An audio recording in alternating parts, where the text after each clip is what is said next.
He did have a 2-hit game. He did. So he made the most of his time.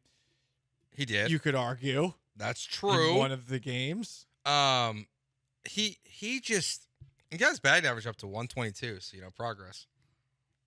North of the Maldonado line. Mm-hmm. His OBP is 196, so still a long way to go before his batting average or OBP gets into territory where we have to be concerned about growing out my beard. Paul Gallant officially has to get 2 more cats.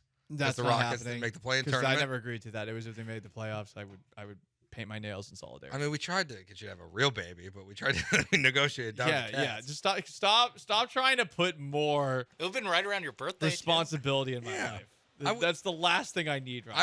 I would have bought him for you, or found him for you. The cats, not the baby. cats, not the baby. Yeah, that's a good point, Sean. Thank you for clarifying. I knew what you meant. I just wanted to clean that up. Good point. I need help with that sometimes. My cat hisses at my mom, who found her from this hoarder's house on Craigslist.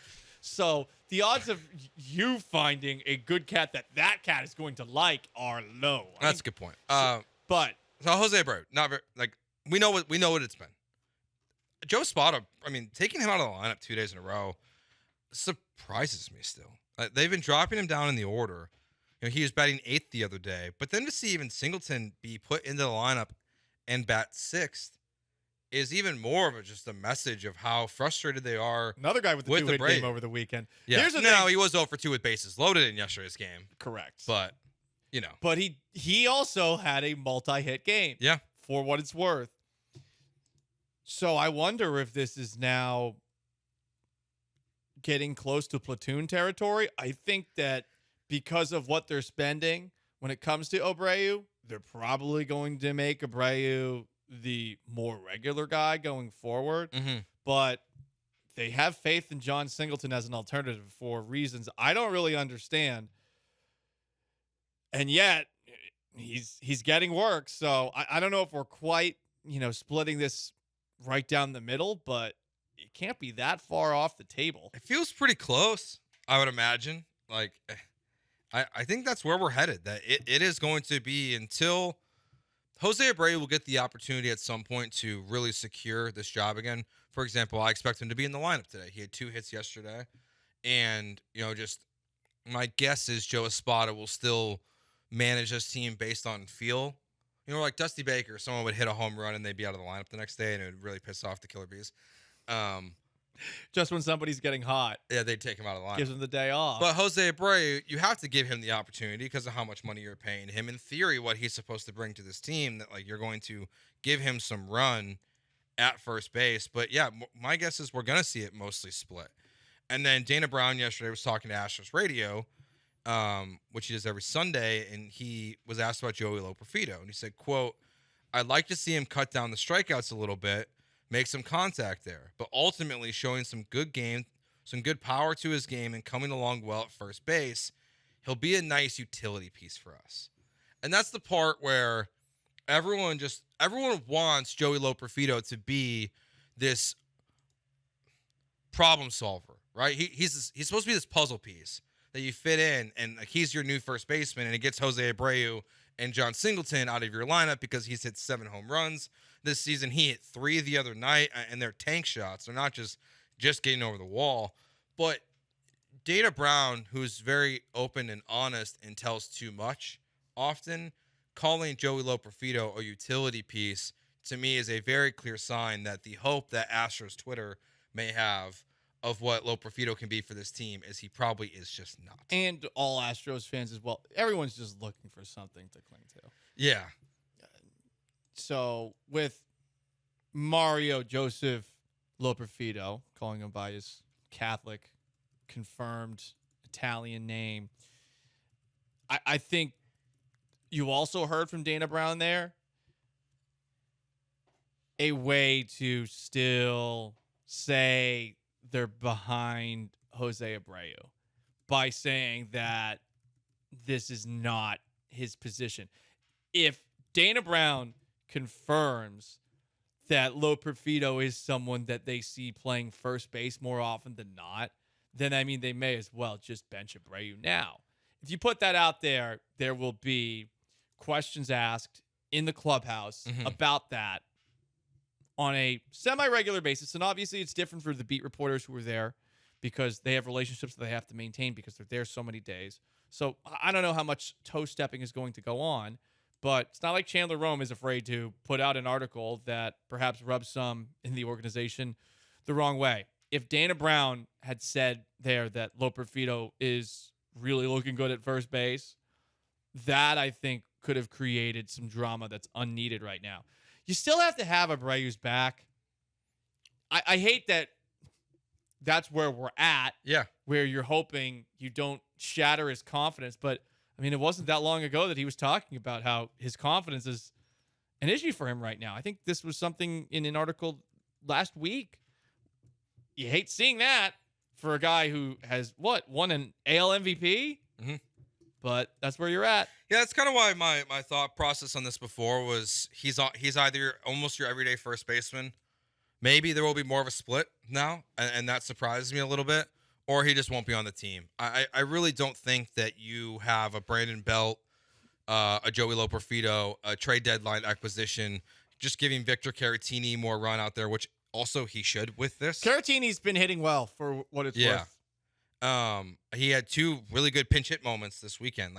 That looks like a very solid signing for the Houston Astros this offseason. He's had, and he had some more before that. I think that's what's been interesting about Caratini is you put him in that spot. He's actually been good. That is, I don't know if that's a skill but I would imagine, you're coming into the middle of a game and you haven't taken one swing of the bat against live pitching, and all of a sudden you can actually make it happen more often than not.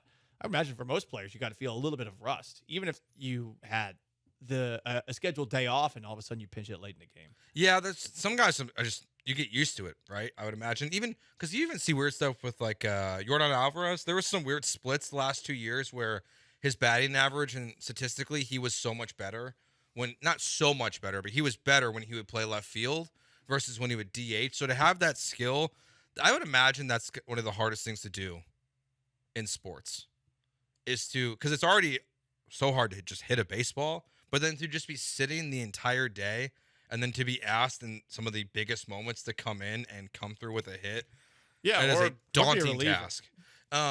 Being a reliever too, you're probably not engaged for half the game. And then all of a sudden, when things start to escalate, you're like, all right, well, just got to sit here and wait. And I might come in, but I might not. I did have one other, I have another Twitter observation. I feel like being on deck, I'd kill Tony. Another Twitter observation from this weekend. Hit me. There's a portion of the Astros Twitter fan base that is quickly turning on Yainer Diaz and as a catcher. No way. And it's being way. Yes, it is being led by Michael Schwab. He's definitely a leader of this group. The ringleader. Where they are questioning Yainer Diaz behind the plate. Oh, they're just asking questions. And if the disaster outings we're seeing from the rotation is actually Yainer's fault.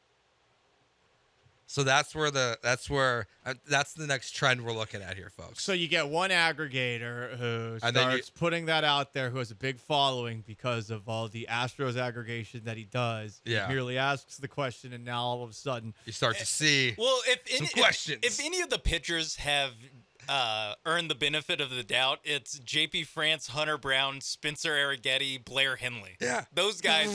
It's Yainer's fault. I mean, with the steady hand back there, we've seen these guys. They're like Maddox, Smoltz, and Glavine. But with Yainer, they're these guys.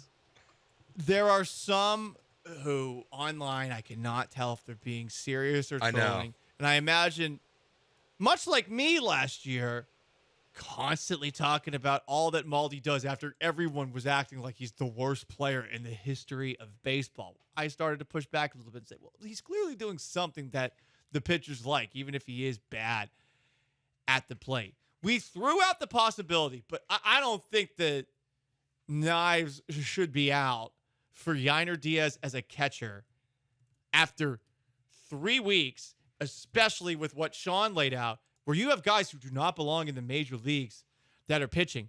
Joe, I think you need to get off Twitter. This is a couple of times too. You mentioned Astros Twitter. Let's talk about the entire Astros fan base instead of the people that are on that hellscape of an app, like absolute losers. The ones that don't go to the ballpark and it's like half empty on a Sunday. Touch grass. I don't get Twitter, folks. I used to try very hard on Twitter, and I don't get that much engagement on it, that's for sure. But I do not like being on it because it's just constant complaining, and bitching, and arguing, and it's always arguments that are taking place in text form. You never know if there's sarcasm. You never know if people are screwing around. And the people that are really on this, man, they are so addicted to it. I hate when I find myself looking at my phone and looking at Twitter. I get mad at myself. I've done it a couple times during the show. Do it often. Where you're just looking at it. I look at it, and I'm like, why am I looking at it? There's no reason to look at it. That's fair. And those people you're talking about are a reason for me not to look at it, let alone the many political takes that we had after, the little almost World War III that we found ourselves in over the weekend. Yeah. That was fun. Yeah, that was an interesting And I started doom scrolling on that thing afterwards. And I'm like, why am I here? It's my weekend. Yeah, that's... Has World War III started yet? Or No, it hasn't yet. No. Not this time. No, but Astros Braves, some are saying, since it is another series between these two teams. Well, there'll be some nukes fired off, that's for sure. Well, hopefully not off Hunter Brown. The Astros are trotting out hopefully not too many off Hunter Brown. Yeah. I don't have much optimism. I mean, it is a lot like the Iranian drones, Hunter Brown, going up against the Israel Air Force and Iron Dome, which shot down like all of those apparently. What? That's not. No, I was just curious about where you're going. One is woefully not ready. So, in other words, please just walk Marcell Ozuna. Don't be a hero, Hunter Brown. Just walk him. Don't Pitch around him. He has 7 homers and he's hitting like